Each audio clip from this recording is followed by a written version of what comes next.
Hello বন্ধুরা, কেমন আছো তোমরা সবাই? পলিজ লাইফস্টাইলে তোমাদের সবাইকে স্বাগত। তো চলো আর একটা নতুন ব্লগ নিয়ে চলে এসেছি। আগের দিন তোমাদের বলেছিলাম আমার বোনের আইব্রো ভাত হচ্ছে, তো আজকে সেই আইব্রো ভাতের খাওয়া দাওয়া নিয়ে চলে এসেছি তোমাদের সাথে একটু শেয়ার করতে। তো দেখো আমরা খেতে বসে পড়েছি, আর আমাদের পাতে পড়ে গেছে ভাত, স্যালাড আর ডাল, আর হচ্ছে কুমড়ো ফুলের বড়া। তো এই বড়া টড়াগুলো এগুলো আমিই করেছি, কুমড়ো ফুলের বড়া। আর আগের দিন তোমাদের বলেছিলাম বোনের আইব্রো ভাতের যত রান্নাবান্না সব আমিই করেছিলাম, বাকি আলাদা বাইরে রান্না হয়েছিল, লোকজন যেগুলো খাবে সেগুলো আলাদা রান্না হয়েছিল, আর বোনের জন্য অল্প অল্প কিছু রান্না আমি করেছিলাম। তো দেখো এই যে বাটিতে নিয়ে বসে পড়েছি, এগুলো সব বোনেরই আর কি খাবার, ও তো সব খেতে পারেনি, তাই মেজদি ওখান থেকে চিংড়ি মাছ নিয়েছে। আর আমি তাই ওকে জিজ্ঞাসা করলাম কি যে কেমন হয়েছে বল রান্নাটা। ও আমি সবাই একটু হাত দেখালো।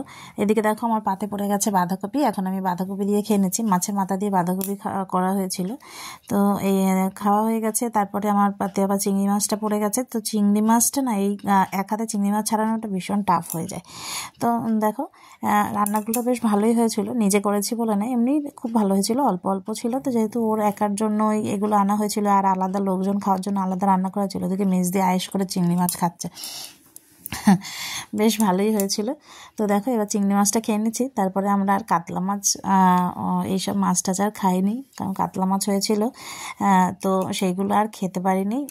এত কিছু রান্না করার পরে না আর দেখবে তেমন খাওয়া যায় না। তারপরে একটা অনুষ্ঠান বাড়িতে নানান কিছু থাকে, এইসব হুড়জুড়ের মধ্যে আর খাওয়া হয় না। তো দেখো মাছ দিয়ে খাওয়া গেছে, এখন আমার পাতে পড়ে গেছে চাটনি।